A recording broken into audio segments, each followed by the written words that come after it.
Hello दोस्तों, नमस्कार। मैं हूं शैलेंद्र। स्वागत करता हूं आप सबका एक बार फिर से यूट्यूब पर अपने सेशन में।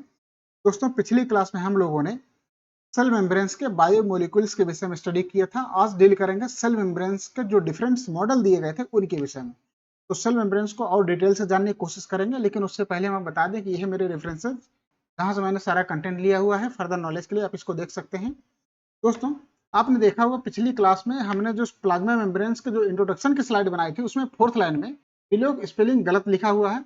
उसको आप करेक्ट कर लीजिएगा। सही स्पेलिंग है BELOW। जो स्पेलिंग थी BE, इसका मतलब होता है गरजना। ठीक। और इस बिलो का मतलब होता है नीचे नीचे। तो ये स्टेटमेंट था कि प्लांट सेल में सेल मेम्ब्रेन सेल वाल के जस्ट नीचे प्रेजेंट होती है और एनिमल सेल में आउटर मोस्ट लेयर होती है। ये हमने बोला था आपको। ये स्पेलिंग आप करेक्ट कर लेना। अब चलते हैं अपने क्लास की ओर। दोस्तों, अब बात करते हैं प्लाज्मा मेम्ब्रेन्स के डिफरेंट मॉडल्स के विषय में। इस सीरीज में जो पहला मॉडल आ जाता है वो है लिपिड मेम्ब्रेन मॉडल। इसको दिया था अर्नेस्ट ओवरटन ने 1895 में। इसीलिए इसको कहा जाता है ओवरटन मॉडल। दोस्तों, अर्नेस्ट ओवरटन के अकॉर्डिंग जो प्लाज्मा मेम्ब्रेन होता है वो सिर्फ लिपिड मॉलिक्यूल्स का बना होता है।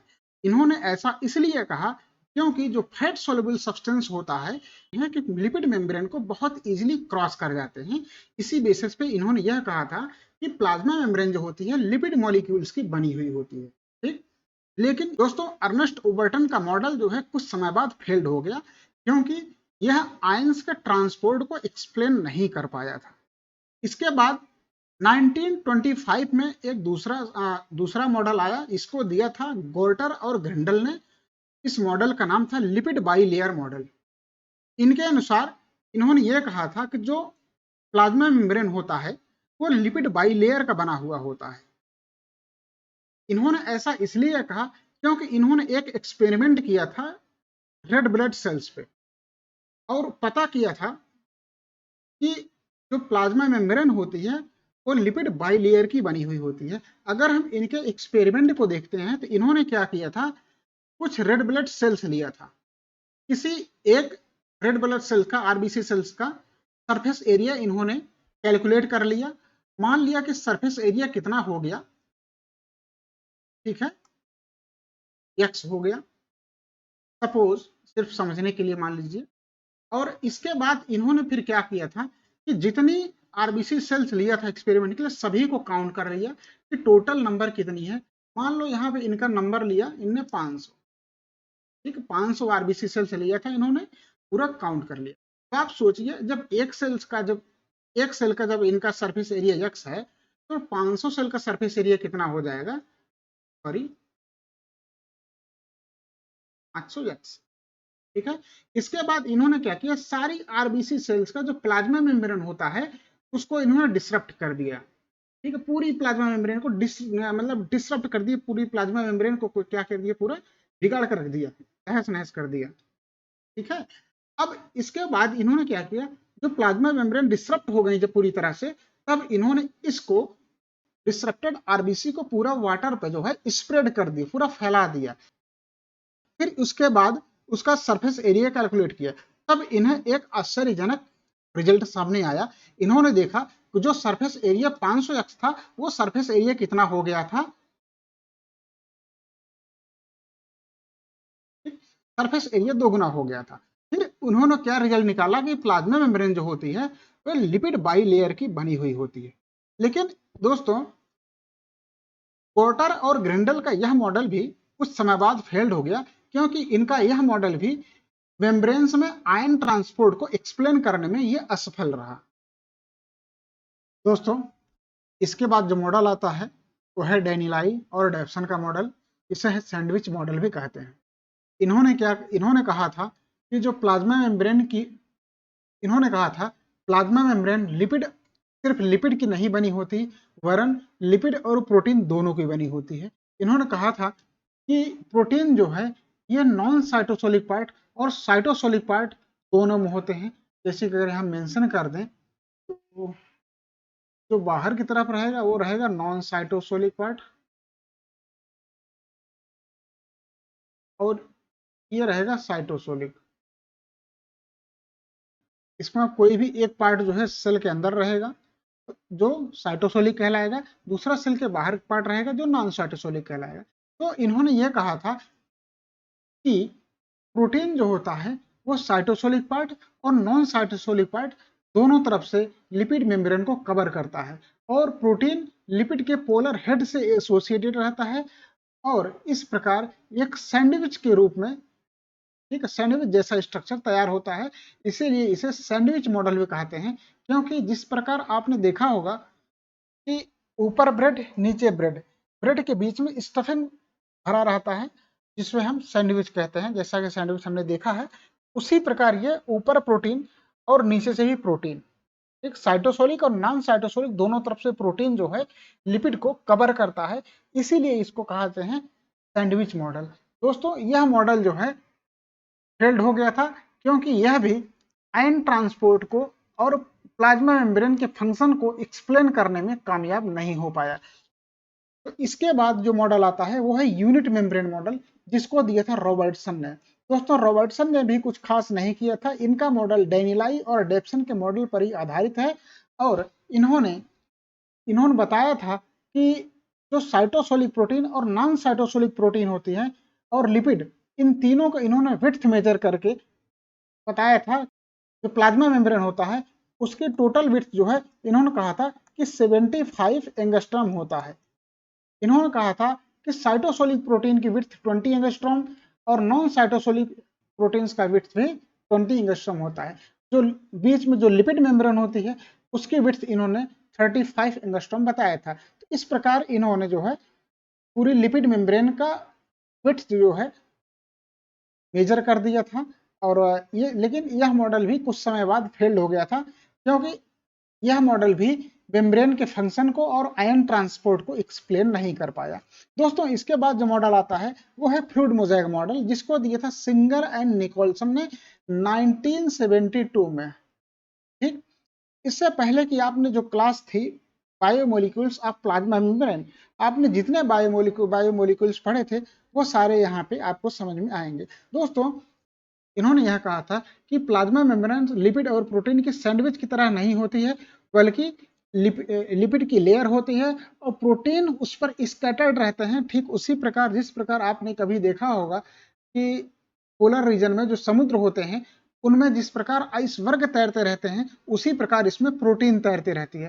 दोस्तों आपने ये देखा होगा कि जो प्रोटीन्स में कुछ प्रोटीन्स ऐसे होते हैं जो फास्फोलिपिड के सरफेस पर ही होते हैं, जिसको हम कहते हैं पेरिफेरल प्रोटीन या एक्सट्रिंसिक प्रोटीन, और कुछ प्रोटीन्स ऐसे होते हैं जो लिपिड मेम्ब्रेन को पूरी तरह से पेनिट्रेट कर जाते हैं। इनके डोमेन्स दोनों तरफ होते हैं, नॉन साइटोसोलिक पार्ट में और साइटोसोलिक पार्ट में। आप इसमें देख रहे होंगे ऐसे प्रोटीन्स को कहते हैं इंट्रिंसिक प्रोटीन या ट्रांस मेम्ब्रेन प्रोटीन या इंटीग्रल प्रोटीन कहते हैं।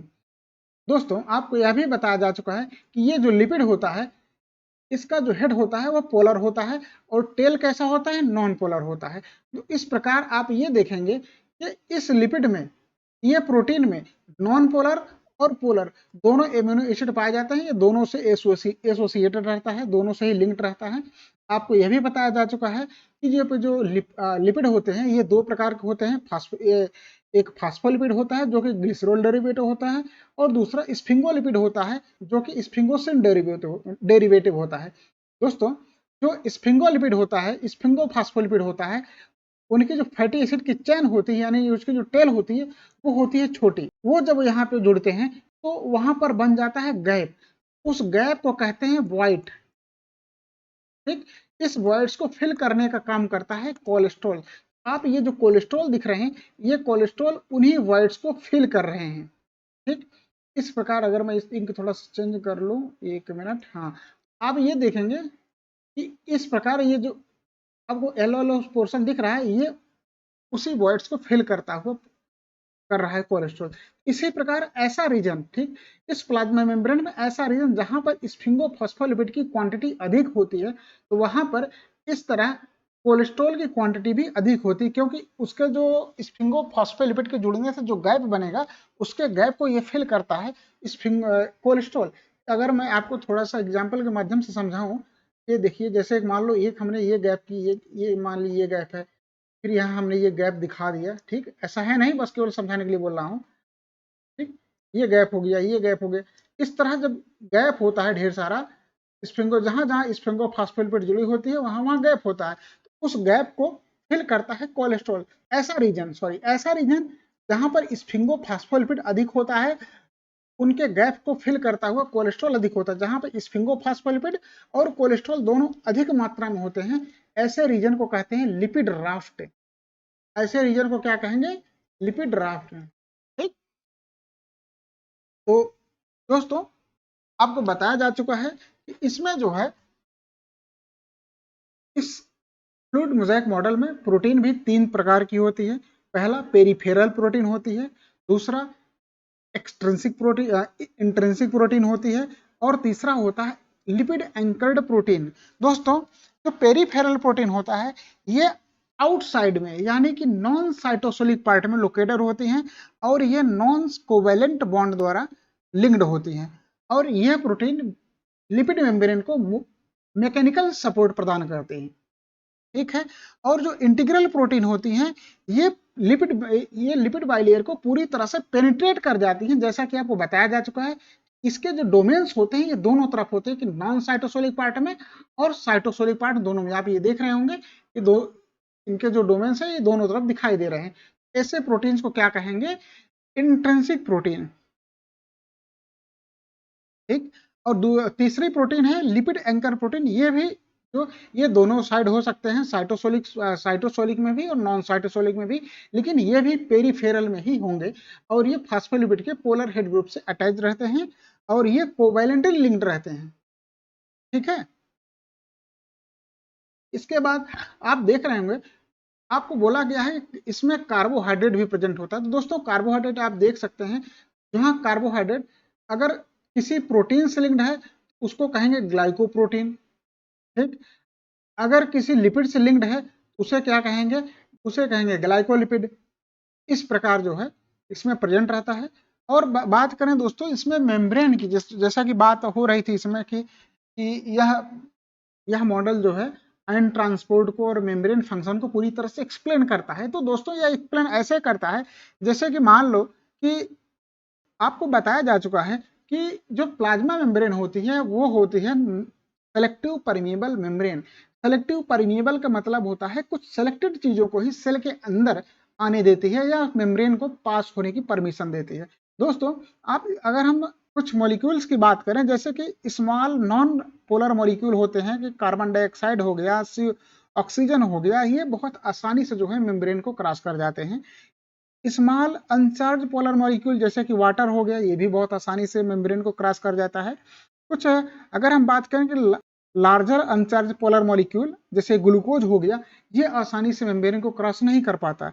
जैसे कुछ आयंस हो गए हैं, आयंस की बात करें तो जैसे हो गया हाइड्रोजन आयन हो गया, या पोटेशियम आयन हो गया, या सोडियम आयन हो गया, क्लोराइड आयन हो गया, आयन सभी जो है आसानी से मेम्ब्रेन को क्रॉस नहीं कर पाएंगे। इनको क्रॉस होने के लिए जो है चैनल्स प्रेजेंट होते हैं। इन चैनल्स के माध्यम से ये जो है सेल के अंदर आते हैं, वो भी हमेशा नहीं, जब जरूरत होती तब ये चैनल ओपन होता है, ये सेल के अंदर आते हैं, अन्यथा चैनल बंद हो जाता है। इसी वजह से यह मॉडल बहुत एडवांस मॉडल है और वाइडली एक्सेप्टेड मॉडल है, जो मेम्ब्रेन्स के फंक्शन को भी एक्सप्लेन करता है और आयन ट्रांसपोर्ट को भी एक्सप्लेन करता है। तो दोस्तों ये था सिंगर और निकोलसन के द्वारा दिया गया फ्लूइड मोज़ेक मॉडल।